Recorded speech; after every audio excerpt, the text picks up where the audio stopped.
This is News Today with WDW News Today. I'm Tom Corliss of WDWNT.com.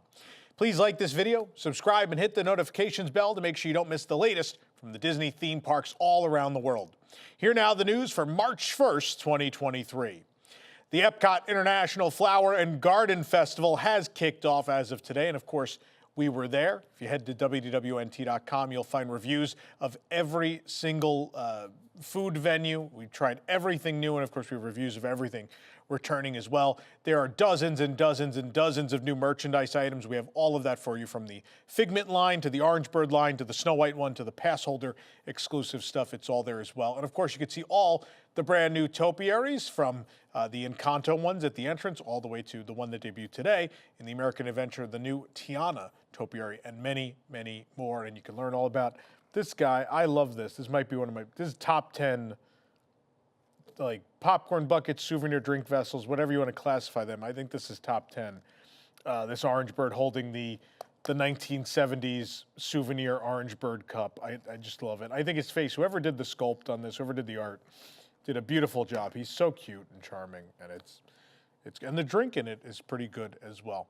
So go check that all on the site. We, of course, will have a video coming up, hopefully in the next 24 hours, of we went and tried everything new, and you can watch us try all of that right here on the channel. So stay tuned for that. I know as we're speaking, our reporters are filming the Encanto light show, what they now call the Spectacle of Light on Spaceship Earth. So you could already watch that on this channel, I'm sure, by the time you're watching this show. Real estate agent Ken Pozek has shared an update on the resurrected EPCOT hotel project that has been in development since at least 2017. Back then, we learned of a rumored hotel to be built somewhere near the entrance to EPCOT. In 2018, as more of EPCOT's reimagining was confirmed, several permits pointed to the hotel's impending construction on Avenue of the Stars, the backstage street surrounding the park. However, news on the project halted in the years after, and several construction projects at EPCOT were, in fact, delayed or canceled due to COVID-19. In early 2021, Pozek shared a report stating that the bidding on the project had begun. The report referred to the hotel as EPCOT Future World Hotel. Of course, Future World has now been split into World Celebration, Discovery, and Nature, but this project began many years ago, let's not forget. The address for the hotel was listed as 1474 through 2000 Avenue of the Stars, near the Land Pavilion and the Imagination Pavilion. In a new TikTok video, Pozek revealed he saw new permits on February 22nd, 2023, stating that Walt Disney World has awarded Buena Vista Construction Company the rights to build the hotel inside or very near EPCOT. The permits include a swimming pool and other recreational areas. With the construction company chosen, work could begin imminently on the new hotel. Who knows?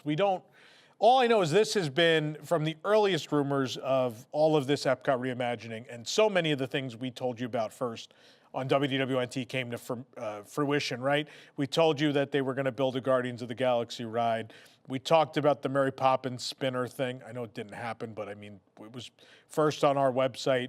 So was all that work in the center of the park, the Journey of Water, all of those things. And one of those things, again, there were two other things that people seemed to doubt. And one of them was the EPCOT in-park hotel. And the other one was that very much in the 10-year plan were plans to sort of remove the land and the seas pavilions, mostly because under the Chapek regime, I think they viewed operating that greenhouse and operating an aquarium as very expensive endeavors. And so there were rumors that the hotel could go on that side. Of course, it still is indicated that it could very well be between Imagination and the land and somewhere in that area now. So who really knows? I still think it's going to end up towards the front of the park. I think that makes more sense. But I don't know. This has been talked about for a long time. It seems like a no-brainer project. All the Disney parks that have hotels in them, it's a very cool thing, right? The Grand Californian. At Tokyo Disney, there's two of them, really. Miracosta is most definitely in the park, and it is gorgeous and fantastic. And then the Tokyo Disneyland Hotel is close enough, too. And the same for Disneyland, the Disneyland Hotel in Disneyland Paris, which we'll talk about later in the show. Those are all fantastic things. And so having a park that close to EPCOT, just imagine getting up out of your room, going downstairs, and being in EPCOT. That just sounds like a really cool place to stay. I think this is a fantastic idea. I look forward to it. It'd be super cool if it was themed to like 1960s future. I have so many ideas of what I want this to be in my head. I really want it to be like visions of Progress City, right, what EPCOT was supposed to be, but re-envisioned into a hotel structure where people get to stay. So a celebration of what was in the form of what is, right? EPCOT is the theme park, but building the city of the future as in homage through a hotel, I think could be super cool. I hope this happens. Let us know in the comments if you think it would be cool or not. I think it'd be so cool if it framed Spaceship Earth, right? Because I just think, like, I love the monorail station, but I think if something framed Spaceship Earth, something was out in front of it and like perfectly framed the structure, it'd be very cool. A new Disney 100 popcorn bucket is available at Walt Disney World. We found it at the popcorn kiosk near the Imagination Pavilion in Epcot. Today we saw it at many more locations, though. The bucket comes with popcorn and can be refilled for $2.25. The bucket itself is $13. And though the image on the menu includes a lid, there were no lids available when we visited, but I did see them with lids today. The bucket is mostly purple with white stars in the background and images of Mickey and friends in their platinum 100th anniversary outfits, and a white outline of Cinderella castles in the background and the Walt Disney World logo across the top. Similar Disney 100 buckets are available at the Disneyland Resort, where they are celebrating the 100 Years of Wonder. We're really not doing that here, but nonetheless, the buckets have arrived. They do, I think I saw today, they have a silverish or platinum lid for them. It's a Small World celebrates the global cultures and heritage of people from around the world, but the attraction became more inclusive in its diverse collection of more than 300 audio animatronic dolls last night. The beloved opening day attraction in the Magic Kingdom has added its first child in a wheelchair to better reflect all children from around the globe. The new doll, which is wheelchair bound, now allows children of or family members of guests with different mobilities to also feel included. The Enabled Business Employee Resource Group, a cast member-led organization with shared passion around accessibility, was among the first to visit the new Mary Blair-inspired doll at It's a Small World. Disney's mission to ensure It's a Small World remains an inclusive and diverse experience began at Disneyland in November. 2 children in wheelchairs were added to the Disneyland attraction. They then said they would eventually come to the Magic Kingdom and Disneyland Paris. We assume Disneyland Paris will happen when the ride reopens this summer. Magic Kingdom obviously happened today. It's a great addition. This program is brought to you by our official travel agent sponsor, The Vacationeer, the engineers of your next magical vacation. Sit back and let their team of vacation planning experts craft your family's next magical Disney trip. The best part is their services are free. Visit WDWNT.travel for details. The Mandalorian and Grogu made a surprise appearance this morning in Star Wars Galaxy's Edge at Disney's Hollywood Studios in honor of the release of Season 3 of The Mandalorian on Disney+. Disney has now announced that the two will continue to make regular appearances in Batuu, or should I say on Batuu, just like other characters, and are not a limited time offering. This is, people asked for it and they got it.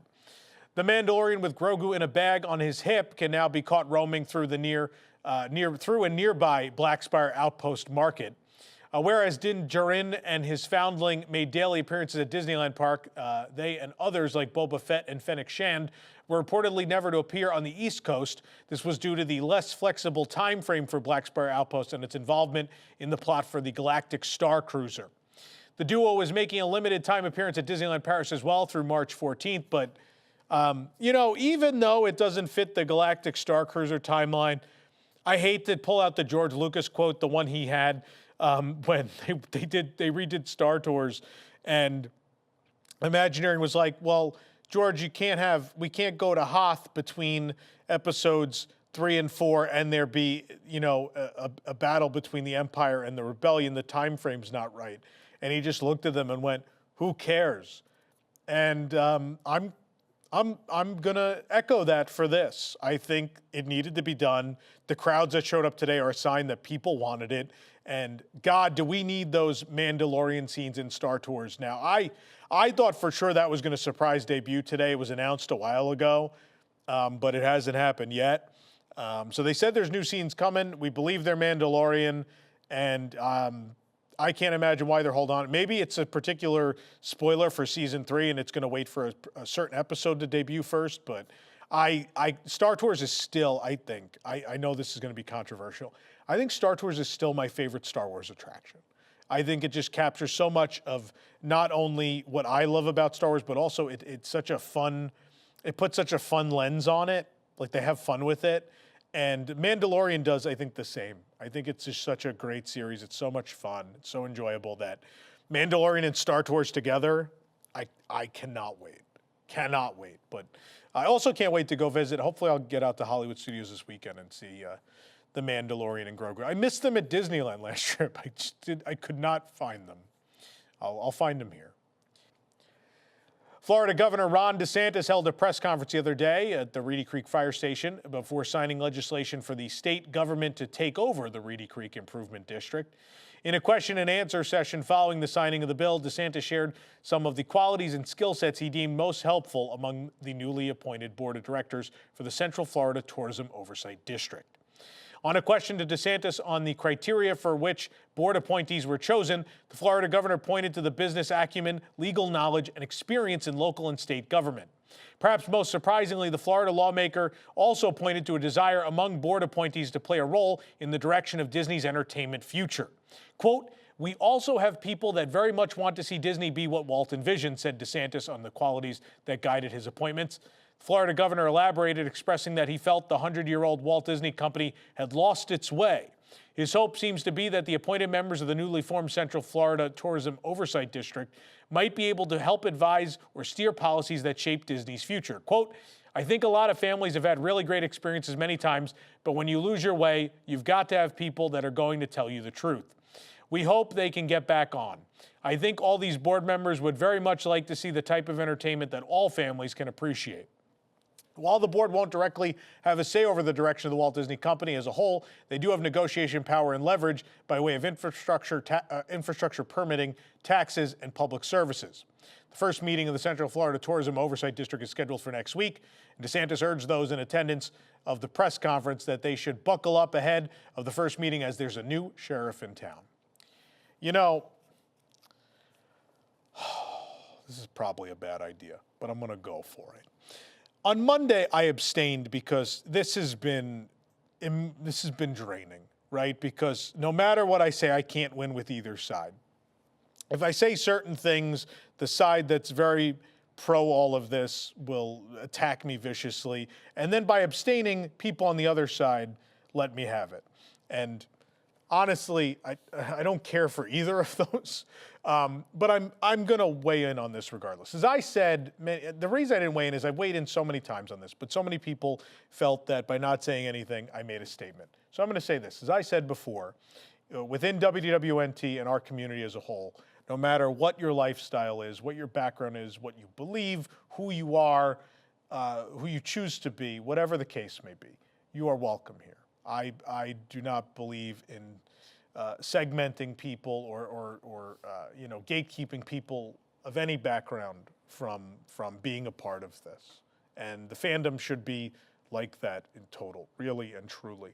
On the opposite side of this, and this is not a political thing, this is me as a person who has spent 16 years covering this company, the Walt Disney Company. So I'm not weighing in. This is not a political agenda. I want to make that clear because I will tell you this. I live in a fantasy world. I live in this realm, and the only things that really affect me in this world are when you come into this realm. And politics are coming into this realm, and so I'm going to come at this from the point of view of someone who the Walt Disney Company and the Walt Disney World Resort are very important to. And that should account for all of you, no matter what your political standing is at home. So let's have an open mind as we go down this road for a moment, shall we? Number one, I believe the Republican Party believes in not really sticking its nose in the business of businesses, right? So that's fine. If everyone wants to have this argument about Disney shouldn't have special privileges and blah, blah, blah, blah, blah, the government does not dictate the future direction of any other organization in this country, this free country we live in, by the way. So the fact that not only taking this victory lap over the Reedy Creek thing, that they're now like, oh, well, now we hope we'll be able to change the practices and the direction and the type of entertainment that Disney is creating. That is very much counterculture to the political beliefs of the Republican Party, to my knowledge, right?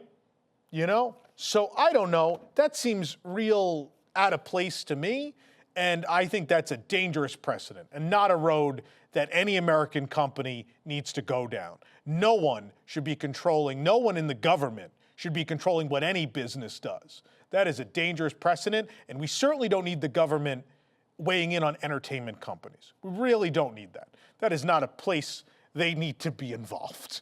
It doesn't concern them in the least what's you choose to stream on your television or watch at the movie theater or what you choose to do on your Disney vacation. It's not for them to decide, right?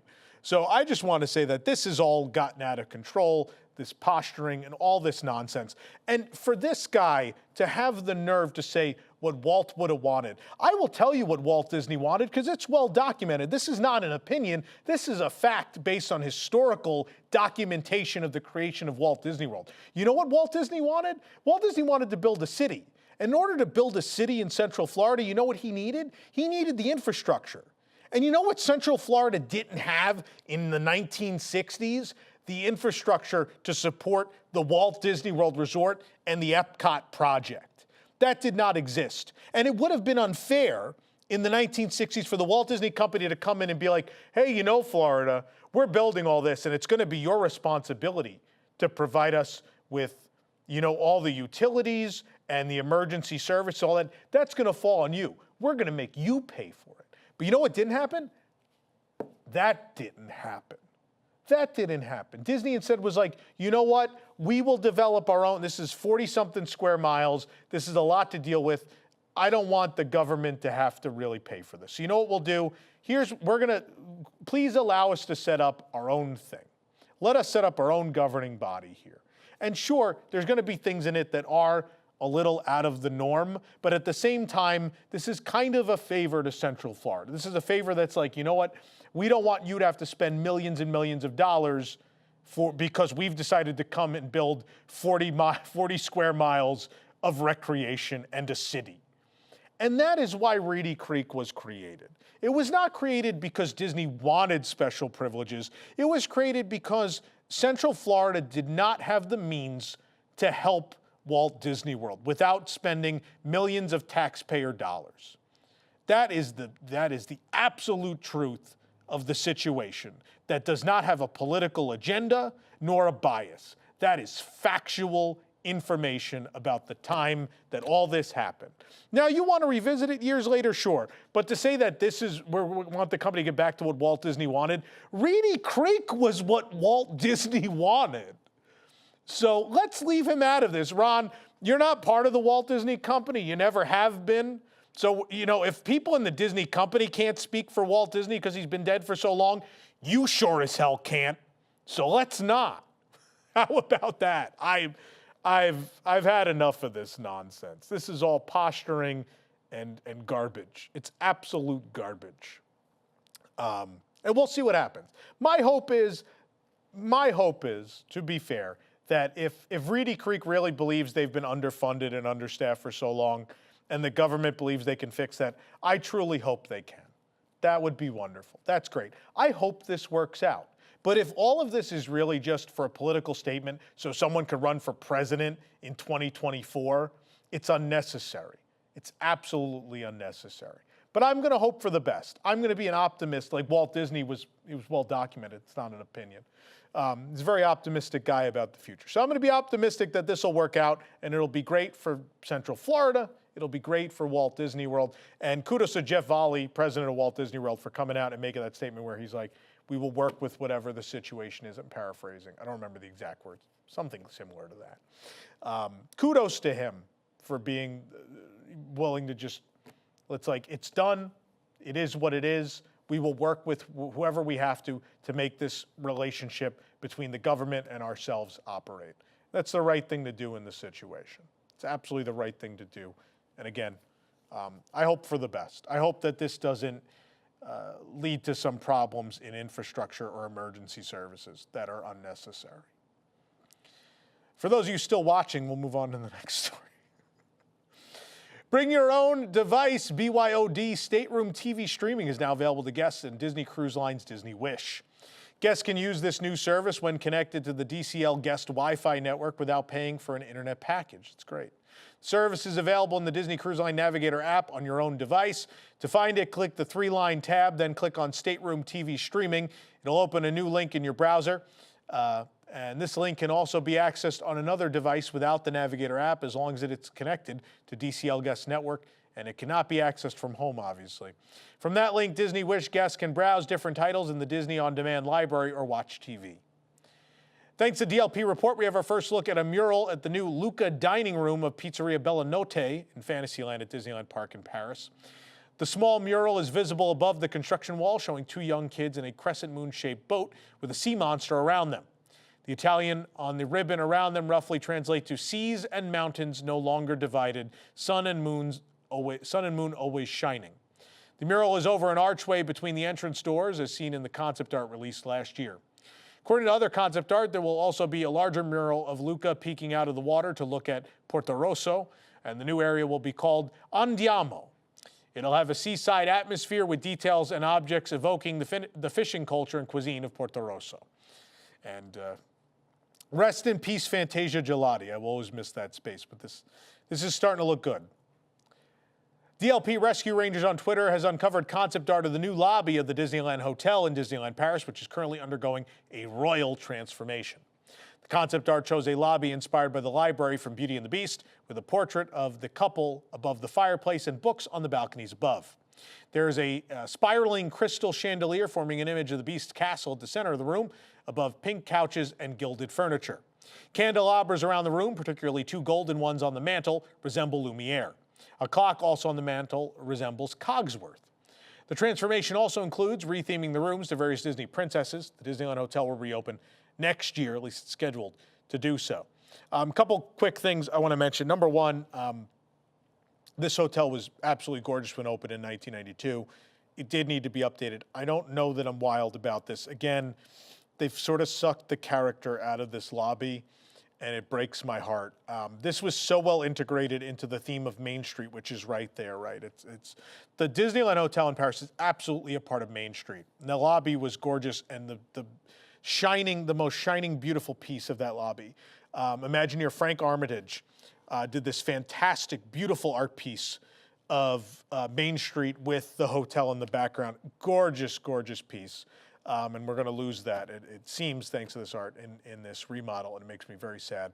I also don't care. I don't care for the balconies. Like it's very modern, and it hurts my heart, and it makes me worry. The Disneyland Hotel in Paris and the Grand Floridian developed roughly around the same time, and they are very similar in architecture and theme. Very similar. And so to see this lobby art makes me fearful, especially knowing we have a Beauty and the Beast bar they built in the lobby of the Grand Floridian, right, in Enchanted Rose.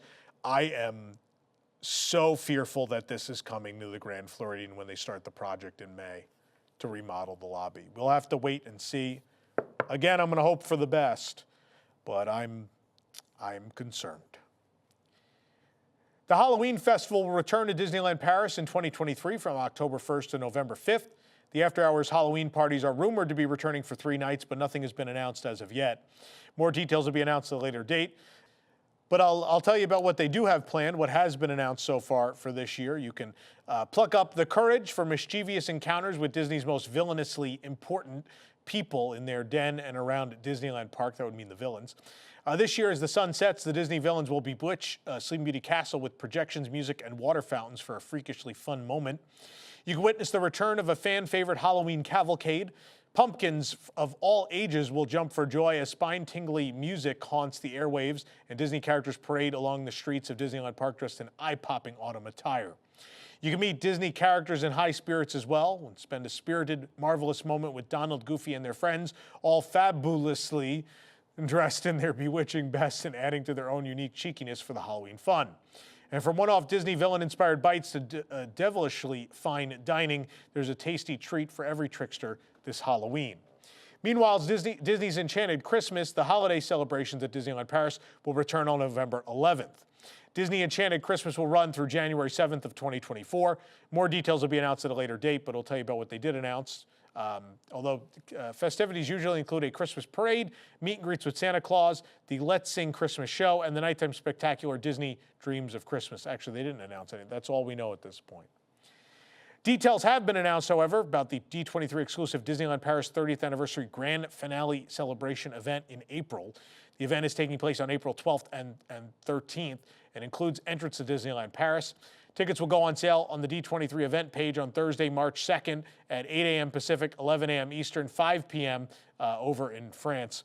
Each ticket will be $590 plus a $7 processing fee. In addition to the extraordinary event offerings, guests of D23 can take advantage of a special rate to stay at Disney's Newport Bay Club, Disney's Sequoia Lodge, or Disney's Hotel Cheyenne. The event includes park admission and reservations for both Disneyland Paris and the Walt Disney Studios Park on April 12th and 13th. Disney Premier access for attractions at both parks as well on both of those days.